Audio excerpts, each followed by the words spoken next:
તો બિહાર ચૂંટણીમાં એનડીએનો જે પ્રચંડ વિજય થયો છે, પ્રચંડ જીત થઈ છે, ભવ્ય જીત થઈ છે, ત્યારે હવે જામનગરના કાર્યકર્તાઓમાં પણ ખુશીનો માહોલ જોવા મળી રહ્યો છે।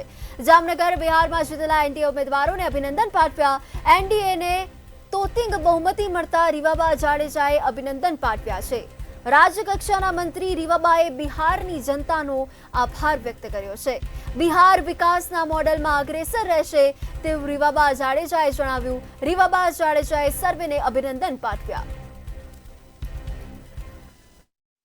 હૃદયપૂર્વકના અભિનંદન પાઠવું છું કે એમણે જે વિશ્વાસ પ્રસ્થાપિત કરી આદરણીય શીર્ષસ્થ નેતૃત્વ શ્રી નરેન્દ્રભાઈ મોદી સાહેબના નેતૃત્વમાં અને એનડીએના જેટલા પણ પ્રત્યાશીઓએ આ ઇલેક્શનમાં પાર્ટિસિપેટ કર્યું અને જે લોકો ઓલમોસ્ટ જીત મેળવી ચૂક્યા છે તે બદલ અને પુનઃ જ્યારે બિહારમાં એનડીએની સરકારનું ગઠબંધન થવા જઈ રહ્યું હોય ત્યારે સમગ્ર બિહારવાસીઓને તમામ પ્રત્યાશીઓને જેઓ જીત અંકિત કરી ચૂક્યા છે એમને ખૂબ હૃદયપૂર્વકની હું શુભકામનાઓ આપી રહી છું।